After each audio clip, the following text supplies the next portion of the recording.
Alright, ladies and gentlemen, if you thought I was crazy, you were wrong. Unless you think Lance and I both are crazy.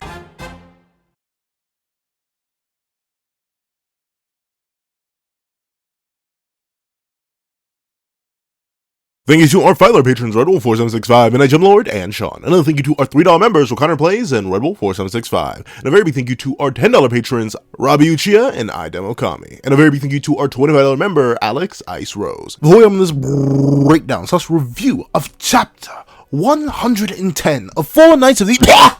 Please don't forget to leave your on this on the chapter in the comment section down below. Leave a like and subscribe if you haven't already. Also hit that notification so you don't miss out on every videos that come to the channel. Also, I do have a Patreon down below. You saw as low as $1 a month. You can exclusive videos, early content, and more. You also now become a member of the channel for as low as $3 a month to get the same perks and more. Some of those perks include the live reaction to this very chapter. Now, let's hop into last chapter's poll.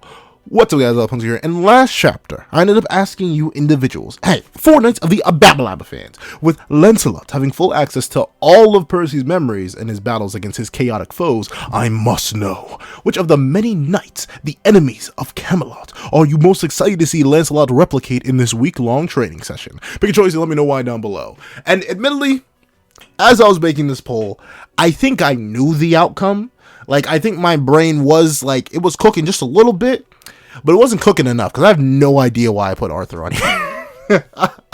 Because of course y'all were going to pick Arthur. Like, I have no idea why that came to... Well, I know why it came to mind. Like, obviously, Arthur's the big bad. The reason Percy's grandfather is, in a pack. But yeah, no surprise, no shock. Out of 391 votes, Arthur blew his competition out the water.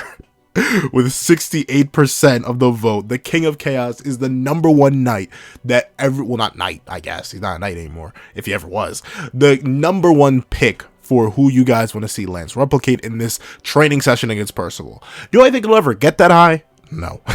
But... yeah, I also understand. It would make sense narratively too, considering, you know, Percy is one of the four knights. He's going to end up fighting Arthur eventually, and considering Lance does have direct experience on how Arthur fights, because, you know, we were all there, then it would make sense for Lance to at least give him a little bit of training, especially considering Arthur is also a sword wielder. So it would make sense to practice Percy's sword skills against another very, very, very skilled sword wielder. But #2, this was the runner-up that if Arthur wasn't on the list, I'd assume he'd win by a landslide. So I maybe tried, I have no idea what my thought process was, but Ironside, the Lost Father, he was #2. Obviously, Ironside is Percy's pops. You know, the drama is just there, and you know, who knows what that could bring out of Percy if Lancelot were to bring out that Ironside tech and start, you know, replicating and whipping it up. Especially considering, once again, Percy has direct experience with Ironside. Lance has all of Percy's memories, bada bing, bada boom. The drama writes itself. Like, I don't even think this is really complicated. And we know Lancelot, he could easily form a sword. If he could form a pole axe, he could form a sword. And then the runner-up after... after the Lost Father is the Blazing Knight. By a shockingly narrow margin. Like, I don't know. I know Pelgard hasn't popped up in the narrative in, like... has it been a year? We haven't seen him since before Arthur invaded. And I'm pretty sure Arthur invading is a year old now. At least. Right? Because Arthur invaded, like, in the 70s? Am I thinking that right?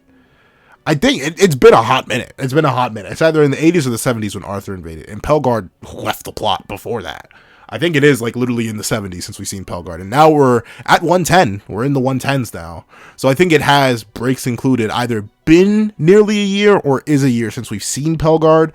And thusly, I bet he's not on a lot of people's minds. So that's why I'm assuming he had such a close run-in with Fittich. He only beat Fittich by 1% of the vote.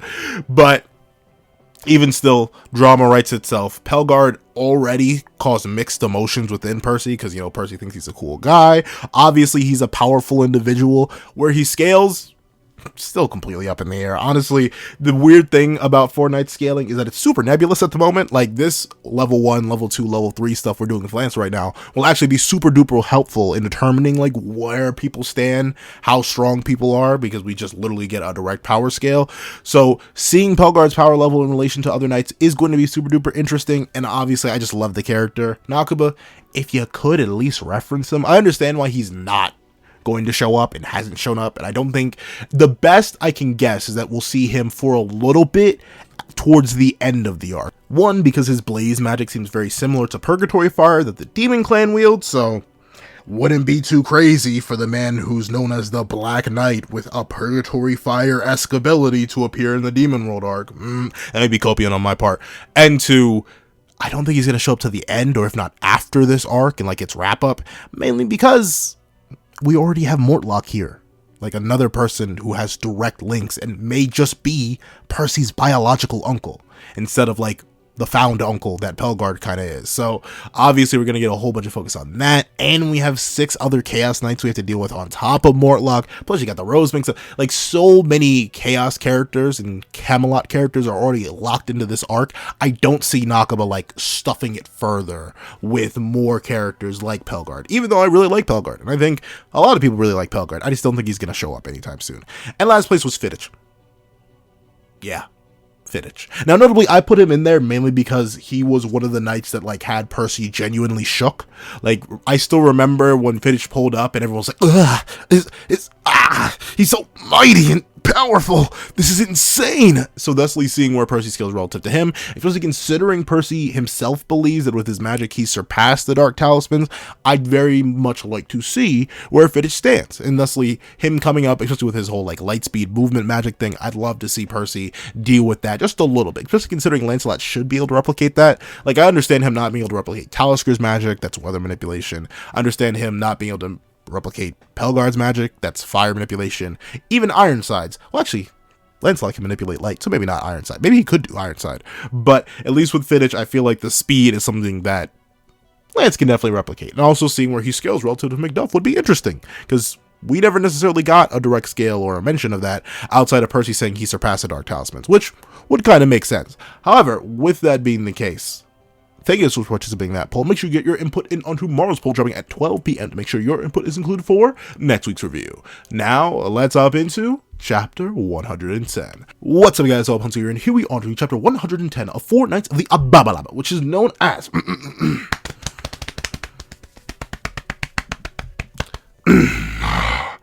In Pursuit of Strength. And this chapter, this is one of the... I don't know, I feel like I find myself saying this so often when it comes to different series I review, but like, nothing happened in this chapter, but a lot happened in this chapter. You know what I'm saying? Like, the plot hasn't progressed at all. We're still just training with everybody, but like, we get some nice developments, some nice confirmations, some more hinting at stuff, that kind of acts as a confirmation. Like, this chapter has a lot of juicy stuff in it. But it, like, if you just surface level read this, I could understand someone be like, this chapter sucks, it's boring, because nothing happens. Because logistically, nothing happens. This chapter is, like, almost in the purest form. There's one other chapter in Four Knights that I'm thinking of that I would say is, like, a pure setup chapter, to the point where I'm like, okay, maybe in retrospect, this wasn't even a good chapter. But in terms of, like, proper juicy setup, and implications, and hints, and build-up, like, you know, all that, I mean... it may be that time. Know what I'm talking about? Maybe that time. But overall, this chapter is very, very interesting. But let's not waste any more time, and let's hop right into it. So we open up, and we get to see the Donners about to give himself a hernia. Like, like, can you imagine in any other context hearing a 16-year-old man being, well, is that a thing? I guess technically, 16 is the legal age of adulthood in this manga, right? I think? Maybe? I don't know. But can you imagine hearing any individual just yelling at the top of their lungs, pull it out? Like, I mean, I don't judge outwardly, but inwardly, like, it looked a little strange. It sounded a little strange. And it definitely looks like Donnie's about to let one rip. Like, I definitely get it. He's got to exert a whole bunch of effort on this, but like, dog, it's not that deep. I'm kidding. If I was in Donnie's situation, I would also be screaming and probably giving myself a hernia. However, with that being the case, obviously Donners isn't going to get like a pretty much 10 times amp. I feel like 10 times is even an understatement. Like, I talked about it as 10 times in the Chapter 109 review, but like, thinking about it again, the heaviest thing Donnie ever lifted was Meligaland. And even then, he literally just lifted it. Like, he didn't... well, actually, no, I think he did throw it. But even still, this is more than 10 melagallons. Like, he's on a platform, and Lance told him to raise the whole tower. So it's not just like the 10 melagallons worth I said last chapter in terms of like how tall this thing is. It's probably like 20, possibly depending on how high up they are, 30 melagallons worth in height and then weight and mass. I'm assuming that whatever substance this rock is made out of is probably heavier than melagallon, because melagallon wasn't all metal armor and stuff like that. So Donner's being able to do anything to this thing at all in a week would be super duper impressive for his power growth. Like, that would be kind of crazy. Would I call it wrong, incorrect, dubious? No. I think it's kind of necessary. Once again, the big issue I saw with the knights is that they're going to kind of get, or no, the knight companions at least, I thought they were kind of going to get power crept. So Donny being able to do this, it's going to be a necessity for him to stay relevant. And I do want the Donners to stay relevant. I do want Nasiens to stay relevant, even if I feel like he's going to get packed up. I do want Anne to stay relevant. Well, to be fair, okay, I know this is going to sound mean. I want Anne to get relevant. And to be fair, she has her magic now, so she has some. That power ranking I did of the main cast, I may need to update that already, because this is kind of going crazy. However, with that being the case, Donny does pop up a singular stone. However, this stone does appear to be within his, like, 25-foot range, which is still decent enough. Like, I don't know how that works, though. Like, yeah, I literally have no earthly idea how that works. Because, like, I was trying to think of an equal comparison of something that we could do. But, like, have you ever... I can't, because like I'm trying to compare like a lifting thing. I don't know. Have you ever pointed at somebody? No, have you ever said hey, or like tried to greet somebody, and then like they were super far away, so they didn't hear you, but a guy with a similar enough name or even the same name turned and was like, huh? That's kind of what Donny ended up doing here. Like he has the right idea. He has the plan, he has the goal in mind, but his magic just couldn't go the distance. Like, one's voice can't always go the distance when you're calling for that one individual that's like all the way across a loud and crowded room. I feel like that makes sense. Who knows? Maybe not. But with that being the case, we do get to see that the Donners is just stuck out of luck. He's like, how am I supposed to do this? This is impossible. Lifting up a tower? A whole tower? Bro is going buku bonkers right now. There's no way I could do that. And like, once again, to be fair, it's a massive leap. Like, I don't think, like, that's, imagine you could lift, like, how strong is the average pencil viewer? Let's say, y'all are beefy, I've seen y'all, never, but still, I know, some of y'all are probably beefy. Let's say you deadlift, not even deadlift, let's say you bench press 225 pounds. Let's just say that.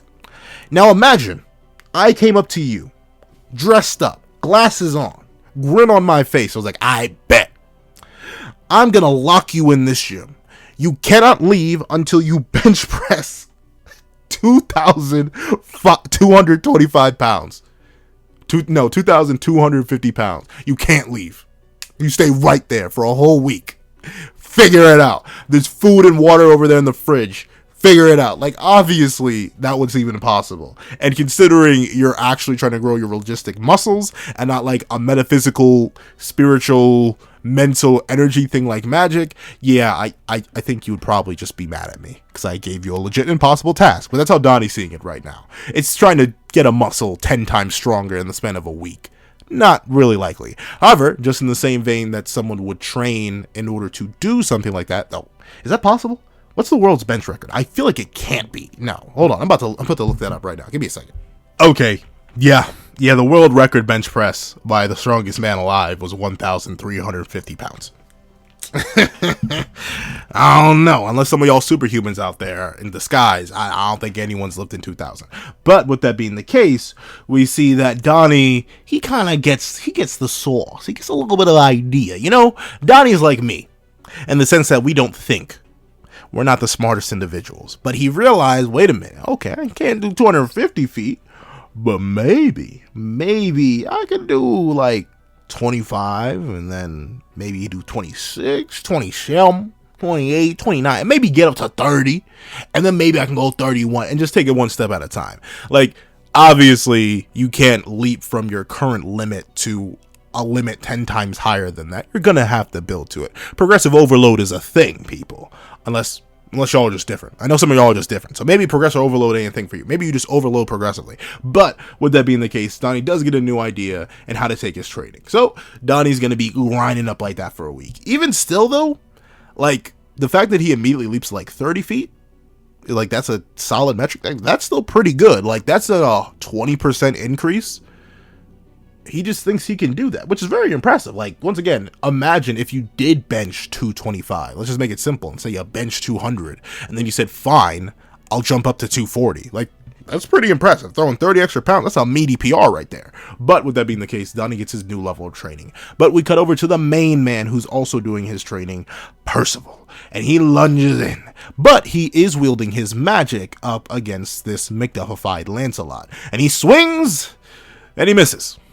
And he whiffs, and he whiffs, and he whiffs. Now I want you to realize, this man, this fellow right here, presumably, with the magic enhanced blade, that one swing that Lancelot weaves can one-shot all of season 1. Easily. Grey Demon Hendrickson, fautorized. Demon Mark Meliodas, annihilated. Berserk Meliodas, reduced to atoms, like the Infinity Stones. Like, legitimately, you could take the whole verse, throw it in front of Percy, and that one, he probably speed blitzes, and then one taps the entirety of the season 1 verse. I can't say season 2 because that has Escanor. And mainly just Escanor. Well, but Zeldris is there too. So, like, there are monsters in season 2 where I'm like, wait a minute, I can't say that. But, like, this is kind of insane, because you realize what this means, right? Because remember, as Percy's swinging and pretty much whiffing at every single turn, using massive magic spears, by the way, like, not magic spears, but his blade is super extended to the point where, like, I'd say it's like 25 Percys long if the whole swirl is to be believed as one extended blade. I'm talking like in the middle panel. Like, that's kind of crazy that bro's magic is this amped. And we see that Lancelot, while playing the blind man, is able to tell, since he's come to the demon world, Percy's output in magic has gotten a huge boost. Because it means the demons are all pulling their hopes around him. Which is interesting. I wonder why it's this small. Like, presumably the demon world does have a decent population. I guess not everyone knows Percy's here, though. But with that being the case, like, don't get me wrong, it's big. It's one of the biggest we've ever seen. But you think having the faith of a whole world on your back would be kind of a bit more than that, but we do not know why. Maybe this is just Percy's limits, or maybe his magic is elsewhere, because we get some interesting hints about his magic. However, of course, as Lancelot is thinking this and being impressed by the fact that Percy's got a little bit of girth to him, Percy's like, and then immediately, because here's the thing, Lancelot starts Millie Rock on any block. That's not how you do that. But regardless, he starts shaking back and forth, doing a little shimmy, and then he immediately speed blitzes Percival. And I want to remind you, I mean, to be fair, he is coded in his magic here. So this is a Percy that should be way stronger than the one that detonated Chaos Gallon. And no matter how you feel about the Chaos Commandments, if you want to take Gallon's statement at face value and be like, oh, well, golly gee willikers, fellas, he's stronger than ever, even stronger than a hypothetical Escanor, since he believes he could take no damage from Escanor. Cap or not, whatever. We'll take Gallon's word for it. That's crazy. Like, Percy was able to detonate that bad boy. And relatively, I say he kind of went bar for bar with Melagallon. Melagallon was his superior, but it's not like Percy was entirely outclassed, like insanely outclassed. He could bob and weave a little bit with Melagallon, and he could do a little bit of damage. Melagallon, no matter how you feel about the Chaos Commandments and how they scale to their original selves, should be drastically above Melascula or Gallon individually. So the fact that Lancelot, while emulating Macduff, is able to duff Percy, this demonically, is kind of crazy when you think about the scaling implications of it. So don't be shocked. Don't be surprised if I start throwing Macduff into some verses. Like, dog, this implication is crazy. And notably, Percy doesn't seemingly take too much damage from the impact, but the fact that Macduff was able to speed blitz, well, it's Lancelot, right? But he's emulating Macduff. He's holding his power and speed to the level of Macduff. This means Macduff could run through the entirety of season 1. Take any character, Merlin, King, shoot, like I said, Berserk Meliodas, maybe not Hunter's Festival. Well, actually, even, yeah, the Vizel Fighting Festival Bond, like all that, he could just solo. that's how crazy the commandment scaling was when it got introduced in season 2. He could think about this. It's crazy, but Macduff, at least if this scaling is to be believed, could probably one tap execute, just snap the neck of Berserk Lost Vein wielding Meliodas. However strong you think that Meliodas is, realize Macduff should scale to that. Even if partially, even if just in speed, Macduff should scale to that. Now picture the kind of havoc. Yo, I may have to do, I hope someone does, I'm going to say it. Someone do, I'll probably do it because I feel like doing it now. Now that the idea came to my head, I feel like I'm going to do it. But someone needs to do Macduff versus Demon Slayer. And why Macduff slams the whole verse. Like, what? This is crazy. However, we do get to see that Lance, eyes closed and all, begins to critique Percy. He's like, hey, I ain't saying to not tap into your magic, dog, but realistically, you have to polish your sword skills right now. Your magic's frankly a little bit too unstable, all right? Like, it's not all too viable. You can't learn to rely on it. And that is very true. Once again, like I mentioned last review, the biggest weakness Percy has is that he is not only the weakest of the knights, as confirmed on numerous occasions by numerous people. Okay, fine. Maybe the Percy stand to me was just a little bit too strong when I was claiming he was superior to Gawain. But the major issue that Percy has is that he, seemingly enough, not only is the weakest, but he has the least amount of any formal training. Obviously, Lancelot had training in the world beyond and was training to protect the Fairy King's forest even before he went to the world beyond. Tristan was raised in a royal environment under Meliodas and likely underwent proper royal training. That's how he knows how to dual wield and all that. Even Gawain, even if it's just baseline magical training, which obviously she seems to have a lot of, that's still more training than what Percy has got. Varghese didn't really raise Percy to be a fighter. In fact, he kind of did the opposite. He wanted Percy to be a fun-loving adventurer. And he got that, but of course, as a byproduct, Percy's not that skilled in a fight. He's still relying on cooking methods to fight. And while it works against people who he drastically outpowers, considering the danger level is just going to keep ramping up further and further, it's highly likely that those kind of skills need to be polished. So I get why Lance is being like, hey, yo, bro, just level up the sword right now. Like, you got to get your stats up everywhere. Your magic, it already got the Demon World training buff. We ain't training that. Get your sword skills up, bruh. And we do get to see that Percy is like, ooh, okay, I mean, oh, don't get me wrong, right? I mean, I get it, bro. Like, but was Macduff really that crazy? Does Macduff really solo attack on Titan like this? Like Lance, you can't be doing this to me, bro. Like Demon Slayer? Does Macduff run the fade through all of Jujutsu Kaisen except for Gojo, bro? Like, what is this? Was he really this strong? And we see that Lance is like, dog, like, I don't know if you forgot, but dog, he's one of 2 people who actually just verbatim killed you. The other one was your pops. Yeah, bro. Bro had these gains. I'm just faithfully recreating the Macduff inside your memories for you. So, yeah. That's crazy. This is legit. This isn't Lance just using Macduff's fighting style to a higher level, which I maybe you could use to be like, oh, Macduff really isn't like that. But no, this is just how Macduff be in terms of his raw stats. Meaning Macduff just got done dirty. Like, he was just in the wrong place at the wrong time. And once again, yo, how in the world? How crazy is Isolde, dog? Does Isolde also run through all of JJK? Because remember who took out Macduff? It was Isolde. That's crazy. First, yo, Isolde has crazy. Why is she so broken? Yo, first, like, notably, I was big memeing with, like, the Isolde feat of chunking Melagallon's tail. I was kind of low kizzle memeing with that, but it is a valid feat. It did happen. But, like, this is kind of doubling down. Because Percy, who was low end relative to Melagallon pre any Demon World Hope amps and pre any death amps he got from getting snapped by Macduff, and Isolde's feat on Macduff and Melagallon, she may just be crazy. I may just have to do Isolde versus season 1, and she may just clear. I think putting all my biases aside, how much I'm so indifferent to that character, I think I do just gotta admit it. ISO may just bolo solo all of season 1. The Tristan platoon mollywops all of season 1. That is so crazy to think. It's crazy to think that if you go with what Galen said, if you really just take what he said at face value, ISO 1v1 probably beats Galen and Fraudrin. Grey Road may be stretching it. But is it though? Because Meligaland and Melask. Yo, this is so great. Commandment levels just... Wow.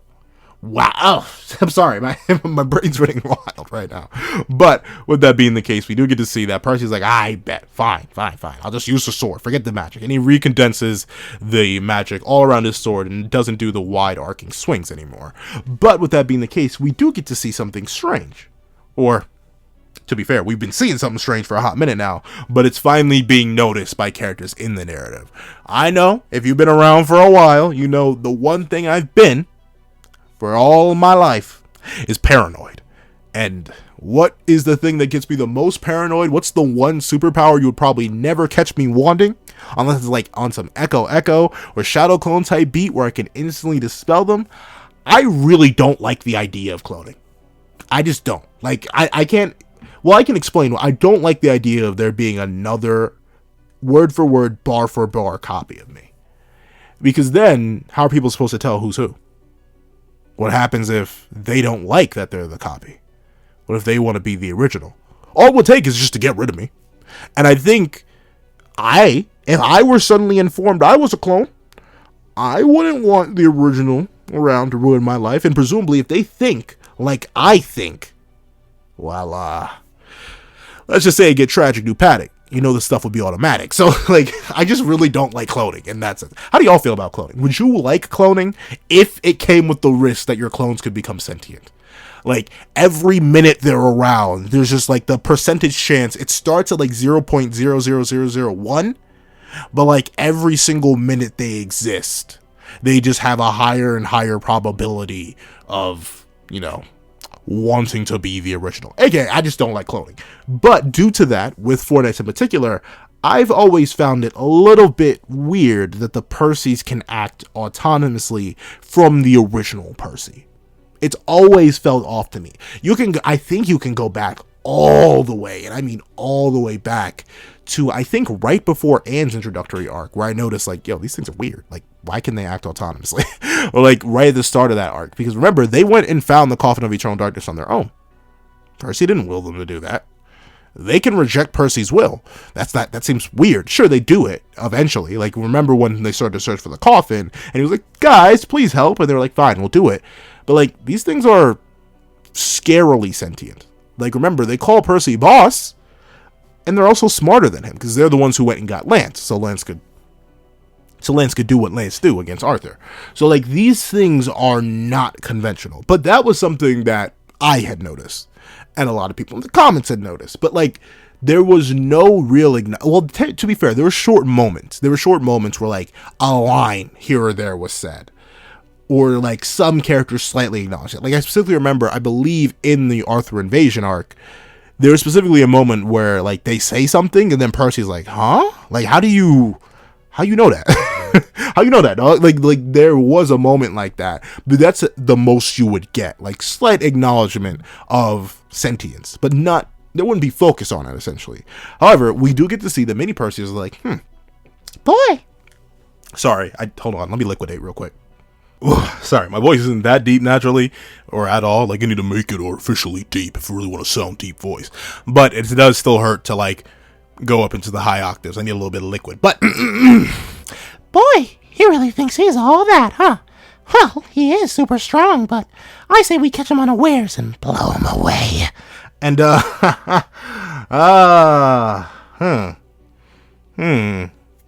Why are you talking like that? Like, I don't know. This is...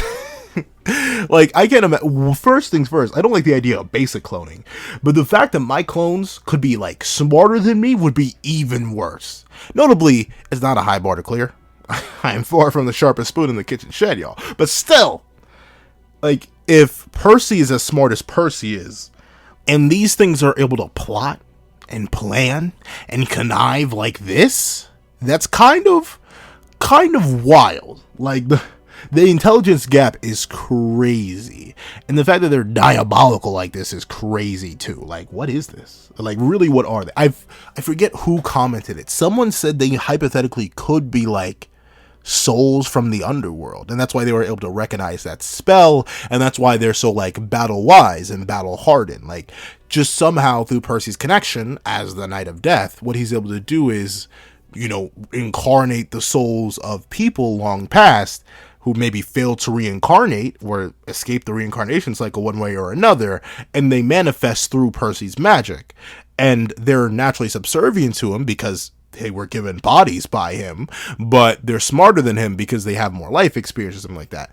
That could work, and I'm down with that, but that doesn't explain their more infantile nature early on. Remember, these things could barely speak words, and now they speak more coherent sentences than Percy does. So, like, I'm not entirely sure if I'm rocking with that, but who knows? Maybe they just evolve. Maybe the souls just get more and more skilled as they get more advanced, because as Percy grows, they grow.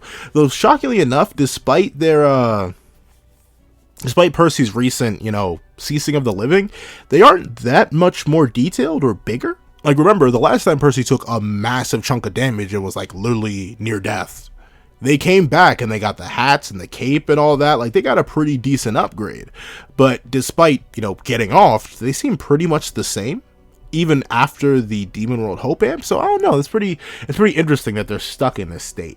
Maybe it's just because Nakaba is saving it. Like, I'm assuming if Percy ever does get taller, and he gets stronger, his mini Percys will eventually be his size, like as he is now. And who knows, maybe Nakaba just doesn't want to detail them that much. I know they'd be a pain in the draw. But with that being the case, obviously they can't get past Timothy. And Lance says, "Get all that stupid nonsense out of your mind right now. I'll whip you all in one go." So, these things have hearts. Or minds. Or something. For the longest time, I thought, like, heart reading was limited to, like, you know, living, breathing creatures. But no. It looks like even magical golems that are purely made out of Percy's magic, they don't seem to have a nervous system. They're able to be read. And notably, I specifically say read and that he didn't hear them is because he says, "Get it out of your mind." He doesn't say "get it out of your mouth" or "shut up" or anything like that. No, he specifically says that "get that out of your mind." And also, they're like 50 feet in the air, so I highly doubt he could hear them. I don't think, do fairies come with enhanced hearing? I don't think so. And I know humans don't. So, like, it seems interesting that Lance is able to do that. Well, not even looking at them. He's not even really perceiving them right now. His eyes are closed, but he's still able to read their hearts. So, Lance just gets more and more broken by the day. Like, I don't know how to say it, y'all. Like, y'all may call me a Lance Glazer, but I think it's kind of natural. I think Nakaba's a Lance Glazer, because the amount of skill and power and finesse that he has with these abilities that we've known for literally years now, it's crazy. And he's only 16. Remember that. There's no time skip, no nothing. Bro's only 16. No wings, no weapon, no nothing. Bro's just 16 and already this devious. Wait till he actually gets some weapons or some hype or some power-ups.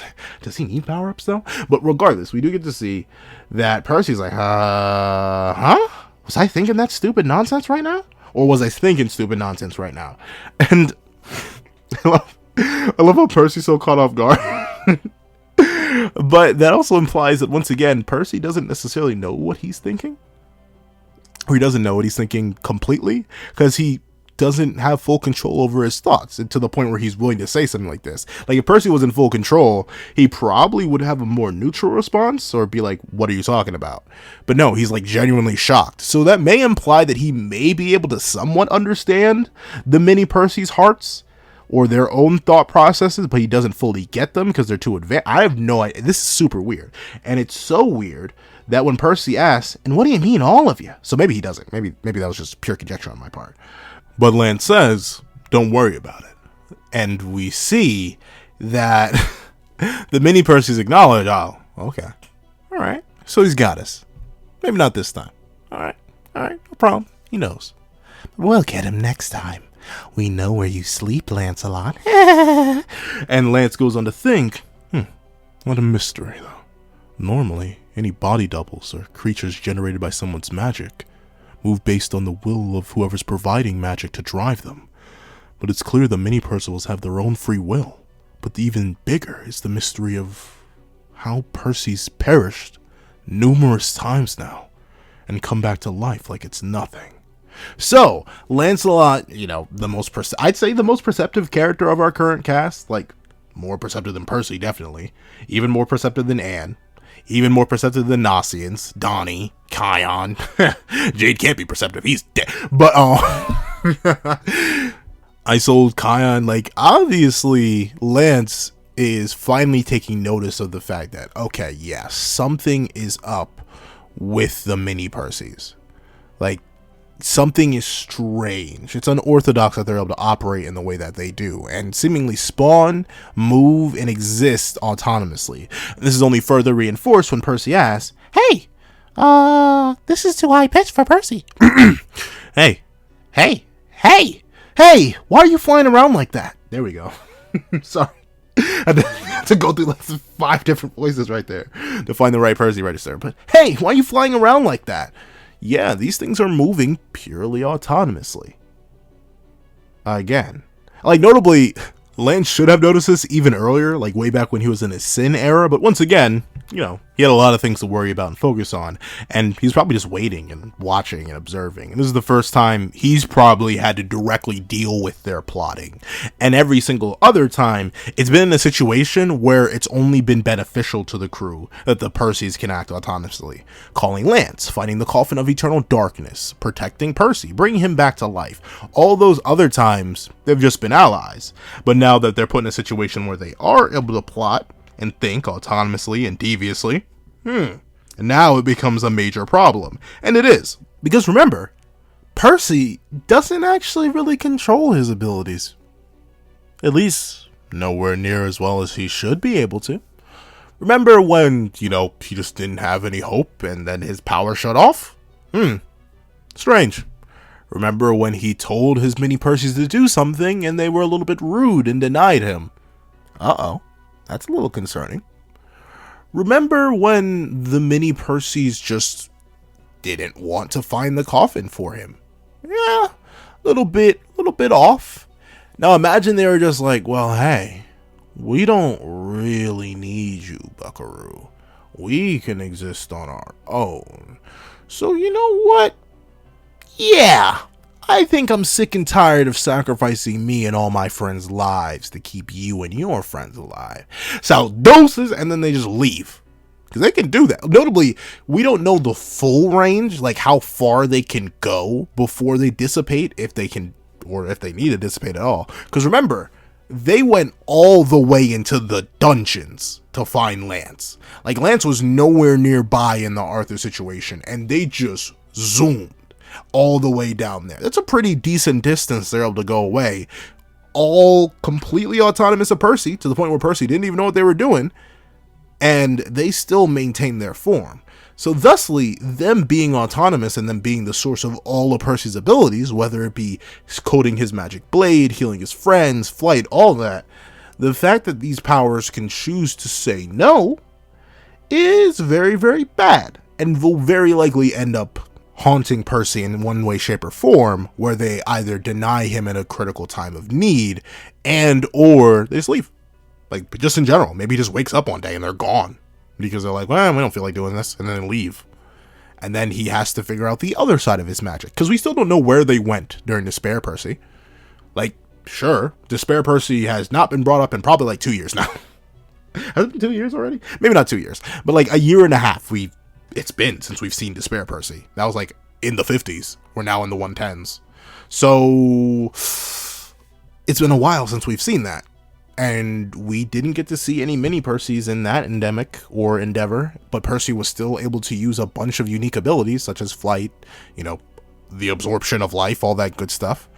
So who knows? These things could be building towards something. I think they are. I think this, like, Nakaba finally giving it a whole page to itself to mention it, this definitely feels like something that is going to be important later. I don't think Nakaba would drop such a heavy-handed hint like this from the most perceptive character of our main cast and not do anything with it. You know what I'm saying? So I see something devious coming with the mini Percys. However, with that being the case, the other major thing that I think doesn't tie into the mini Percys all too much, even though they are the main basis of it, is the fact that Percy's able to revive. that seems like a connected, but not the same issue that Lancelot's worried about. Because what are the upper limits? Like, the most we've seen is that Percy can be resurrected after a pierce through the heart or the chest. We don't know if he was directly pierced in the heart or if he just, bled out. And a neck snap. Two relatively basic things. But, like, what happens if you vaporize Percy's head? Or, like, tear out a hole in his chest? Or maybe just tear his arm off? Like, what are the upper limits of this revival? And how does it work? Because it seems fully autonomous. Because remember, the first time Percy did a big bad resurrection, he got a massive ant, flew up in the sky, and he was being hoped on by everybody of his main crew. But the second time, it was kind of casual. Like, Macduff, and then, Nasians and Donny didn't even really seem that hopeful. They were just crying a little bit, and then he came back. So the effects of Percy's resurrection, how it works, how it functions, how much control the mini Percys have over, all of that is super, super vague and up in the air. So Percy, like I said, for a while now, is really truly a walking enigma. We know very little about Percy, despite him being the character that we spent the most time with. And I think that's great. I'm happy not knowing stuff. One of my favorite things in stories is a mysterious main character, especially when the main character themselves isn't actually that mysterious. They just don't know too much about themselves.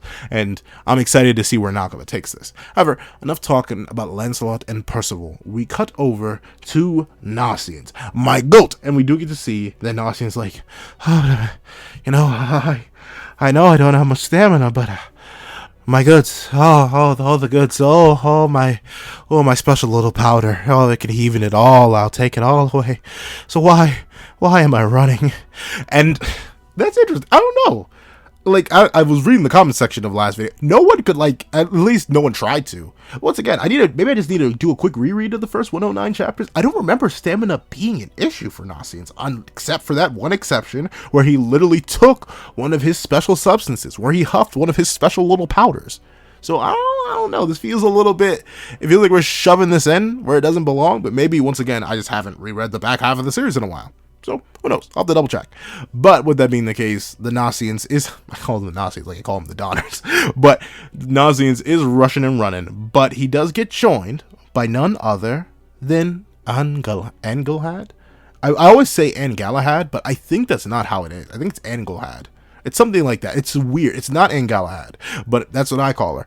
And Anne is the one running alongside him. Well, realistically, she bursts right past him. So once again, this does play into the fact of what Elgin mentioned a long time ago. Ayo, bro. Ain't no lie to you, Chief. If you just had a little bit more gains, you'd be just like her. You'd be just like her. Maybe even more dangerous. You'd be just like her. But you ain't like that right now, bro. So, once again, I feel like Nasiens shouldn't just be doing stamina training, but some strength training. But who knows? Maybe the body and the mind get stronger, and he'll naturally get stronger. But Anne does join him. And we see that Nasiens is like, I'm not a hater or anything, and I appreciate the company, but what about your own training? And Anne was like, well, he just told me to rest for now. And Nasiens, who's huffing and puffing, maybe you should take the coat off? I don't know. Then again, I specifically remember back when I ran track and field in high school, there was this one guy, this one monster, who no matter what, he would never take his hoodie and sweats off. The only time you would ever see him take his hoodie and sweats off was at a meet, when he was about to race. It didn't matter if we were warming up, didn't matter if we were running drills, if we were running mock race, none of that. He would always wear his hoodie and sweats. How that man didn't get dehydrated when it was like 105 degrees outside, I have no idea, but he was one of the best of us. So, I can't not hustle. Maybe Nasiens knows more than I know. And with that being the case, we see, while Nasiens believes she has it good, Anne's like, well, yeah, I guess, but keeping still by myself just isn't in my blood, And Nasiens like, I bet it isn't, you people and your exercise. But we do get to see that Nasiens asks, by the way, I've actually been meaning to ask. And Anne's like, what is it? Nasiens goes on to say, what was it that made you awaken your magic power, Angalhad? And it is Angalhad. I think it's Angalhad. I'm going to wait for the anime. When is the anime coming? I need to double check. When is the anime coming out? I have no idea. But I'll wait for the anime on that one. Because I feel like I may be saying, no one's given me at least I need to double check. None of y'all have corrected me. But then again, I have said names wrong many a times before, and maybe y'all are just sick and tired of me. But with that being the case, we see that we finally get the reveal of how Anne awakened her magic. She says, "It happened when my mother died, before my eyes, or maybe a few minutes previous, to be exact." And Nasien's like, oh,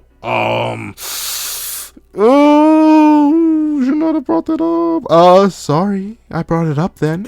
Like, I feel like everyone's done that at least once in their life. Like, you were just hanging out with a homie, and then you just, like, randomly, purely by accident, like, it wasn't premeditated, you just accidentally poked the trauma. Like, you just didn't know it was there. It was like, you bumped into it accidentally, and now it's like, oh, shoot.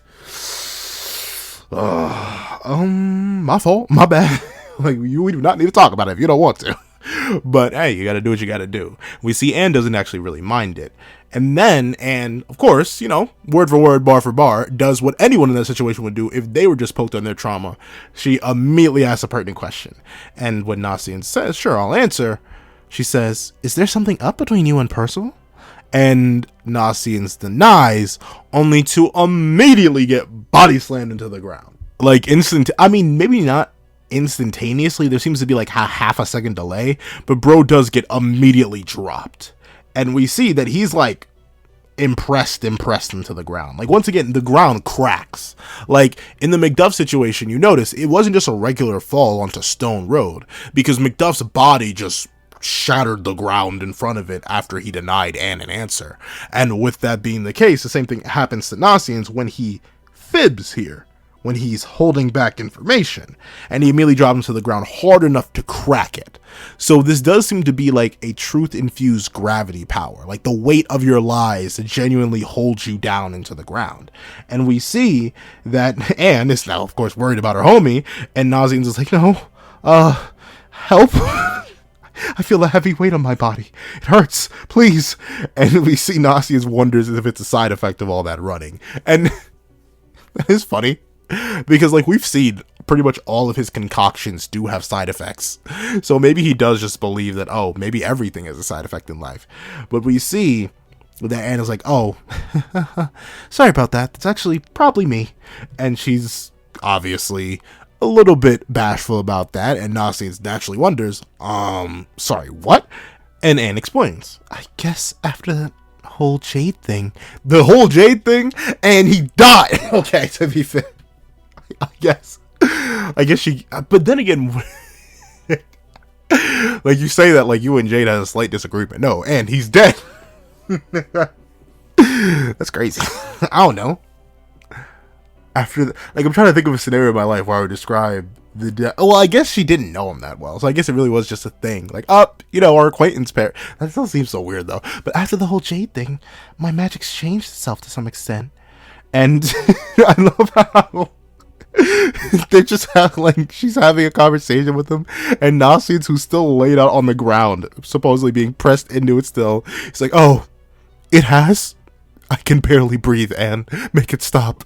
But we do get to see that Anne's like, "I'm sorry, I don't even know how to control it. I can't make it stop, Nasiens. You're just gonna have to suffocate." But we do get to see that Nasiens is like, "Oh, well, if you really want to know, something is up with us. It feels kind of like I'm having an argument with him. Or really, I guess I'm the only one who sees it that way."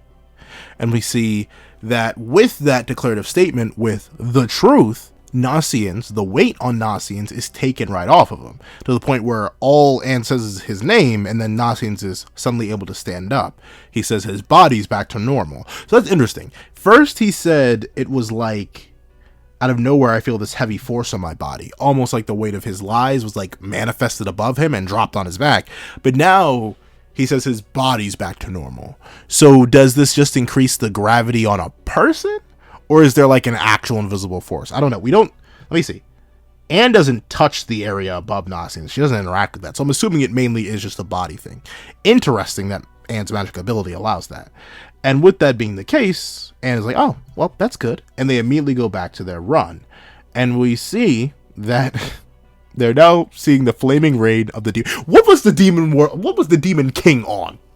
What was he cooking? What did the great fairy tree provide him? We were just talking about nasiens and his special substances. No, I want to know what the great fairy tree was whipping up. Because what in the world? Demon King. Flame rain? Flame rain. What kind of freaky, like, then you have a beast that just consumes your own, like, what was he cooking when he made this world? Like, what was he had to be lost in so much sauce and then just felt so embarrassed after the fact that he didn't change it. Why is it flaming rain? Like, how do you even, like, notably, I give passes to this in places like Purgatory, because, like, that just happened. We have no idea if, like, someone actually made Purgatory. So yeah, it being a completely caustic environment that doesn't allow anything to survive in it unless it's very specifically evolved to do so, fine. But no, the Demon King is a sentient being. He knew things, including himself, would have to live there. Why fire raid? Like, the miasma, maybe, but I'm not sure. Does miasma actually even provide a buff to demons? Do we ever get clarification on that? Like, I don't think it does. I think it just exists. Like, why? I guess to keep other races from going there? But dude, I don't think your regular citizens would like to have flaming rain. I can imagine what the insurance cost is like here. You're either making a fortune or you're stuck out of luck. Like, geez, what is a natural disaster here if it literally rains fire? But with that being the case, they find it pretty, but nothing they can get close to, for a pretty good reason. And we see that, Nasiens decides to snitch. And he explains, Percival said that a Chaos Knight stole the fragment we had, but we actually found that knight in a near state of death. Percival wound up saving her life, despite my protests, only to have his fragment stolen as thanks. And yeah. Don't worry. I'm still going to retroactively review the chapters I missed, so you're not going to get an angry pencil rant. Not this time. But know that I am going to wring that little boy by his neck. But regardless, we do get to see that Anne is like, oh, I can't believe what a gullible idiot he is. And we see that Anne asks, okay, so that's why you're nettled? For helping our enemies? And like, yes, Anne, I would also be, like, legitimate. I don't know. Maybe they're 16, so I guess death doesn't necessarily hit as hard, but like, Anne, these people are legit trying to murder you. like, I'm playing games. Like, these aren't your, like, $2 no, these people are trained, determined, and ready to execute you. Yeah, I'd be mad if my main homie healed one of them up. Yeah. Like, say there's no coffin piece involved. The fact that he tried to save one of their lives after being, like, literally getting off by one of them, not the previous day or the previous night or at best 2 nights ago, is crazy. The fact that bro actually took, okay, I'm sorry. I'm starting to get into the rant. We're saving the rant for later. Pause. Rewind the tape. Delete. But with that being the case, we see that Nasiens brings up the natural fear that I have. Well, I'm afraid that his excessive kindness might end up spelling his doom someday or another. And yeah, you know, this is storytelling. It's going to happen. Once again, I 100% believe it's going to be Nasiens. I think it's got to be Nasiens. 1, because, well, we'll get to it a little bit. And 2, because, like, Nakaba's using him as the mouthpiece for this. And this isn't like the mini Percy stuff where it could lead to, like, a plot twist that actually keeps Lancelot alive. No. Nasien's going down. But regardless, we do get to see that Anna's like, well, he is too gullible for his own good. But aren't we all with him right now? Because we know that's exactly the kind of guy he is. And yes, Anne. But that doesn't make it excusable. Like, I'm not sure. Like, let me think. What is an equivalent scenario to this? Like, say you had a friend. And you know that friend, whenever they drive, for some reason or another, if they see a ditch on the side of the road, they just love to try and trick shot their car through it. Like, they just love to do it. And you beg that friend, like, yo, bro, the last time we ran into one of these ditches, you totaled your car. So-and-so, one of our other friends got, like, seriously hurt from this. They straight up died. You got a manslaughter charge on your record, bro. Like, that's what straight up happened the last time you tried to run through one of these ditches. Please don't do it. And your friend's like, oh, no. And they hit the ditch again, and then you almost die. Or another one of your homies dies. Or that possibility is now there. Like, does that excuse your friend now? Does that suddenly make your friend okay just because, oh, well, you know that's what they're like? I mean, I guess, fool me once, shame on you. Fool me twice, shame on me. So maybe it is your fault.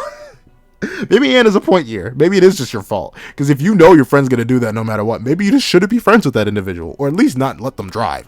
But with that being the case, that's not the real stuff we're here for. We're here because Anne says, well, I mean, you like Percival, don't you, Nasiens? And we see that, maybe she's poking at like maybe she does know. Does she know? Maybe she does know that Nasiens is trying to, get him where he can fit in with Percival. But I can't exactly tell by this interaction here because we see Nasiens, because like maybe she asked him that as a friend, like in the friend context, because like, oh, well, they're talking about like whether or not the trust of Percy and knowing who he is relevant. But then Nasiens, he blushes and he's like, yes, I do. I don't really know, but also I'm sure you probably feel the same way. And we see, oh yeah, I do think she did mean like in the friends. I think everyone here is really thick-headed. Except for Jade. Well, actually, no, Jade was thick-headed too. I mean, technically Jade can still be thick-headed. He's just dead. But I'm sorry. I went from clowning on Jade to really, really liking Jade to feeling really, really bad for Jade. And now I'm back full circle to clowning on Jade.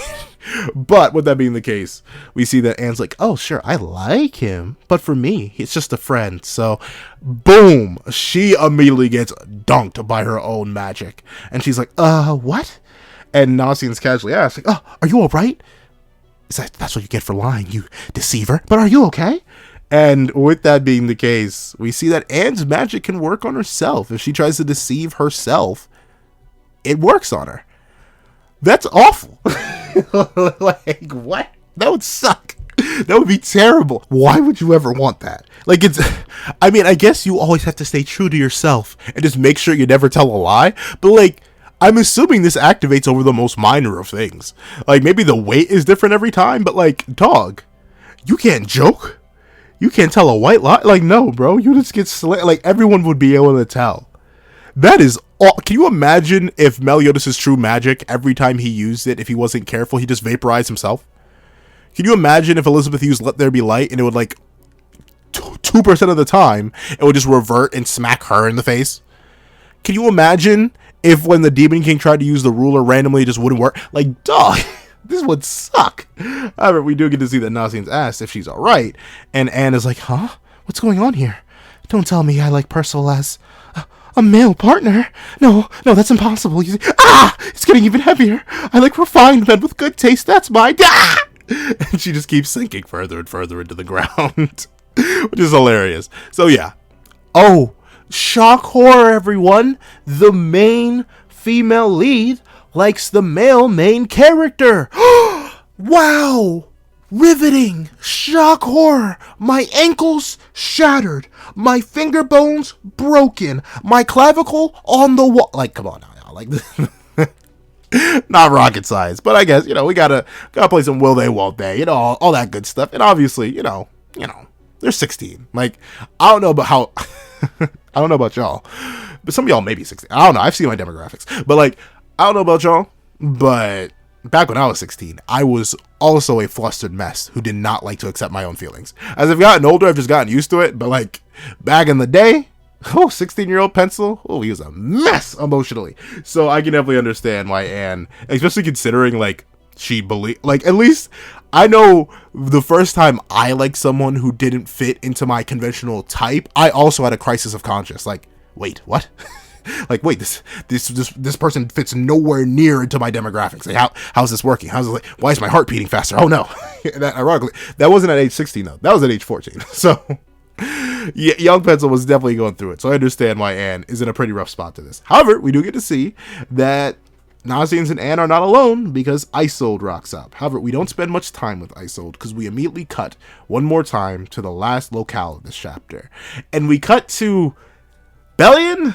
Not Bellion? Like, I don't know, I'll have to reread the previous chapters, but Nakaba, give him a name. Just give me one name, Nakaba. Just give me one name. Because this, like, it is, right? This is just the Six Knights of Black. This just is. This is the canon variation of the Six Knights of Black, right? But then, there's a question with that. Because the reason I'm worried, because does this retcon? I mean, maybe Bellion, but no, the rest of them looks, we know Pump was in that bonus chapter. So, like, is that chapter where Bayel fights Mel, and we get the whole famous he retreat, is that not canon? Like, if this is Bellion, then what do we do now? I mean, I still think Prime Mel Slam, but that's like, that chapter is one of the most definitive pieces of evidence to prove Mel Slams. But if that's made non-canon, like, what is the ramifications of that? I don't know. So, Nakaba, drop me a name, bro, because now I'll have to make new arguments, because there's nothing in my fan can do to change my mind. Now, I'm biased, just like in my fan. But regardless, I don't know, bro. This is concerning. It's itching at the back of my mind. But Bellion, question mark, says, these weapons are the ones we confiscated. And Tristan says, yes, I see that. But couldn't you have waited with Isolde, Chion? And Chion says, I must consider any threat to your safety, Prince. And, that hits different with the context of that bonus chapter. But, with that being the case, we do see pretty much everyone's weapons here. We see Anne's rapier. We see Isolde's Morningstar, I do believe. We see Chion's pole axe. Lancelot's bow. I'm really shocked Lancelot let them take his bow.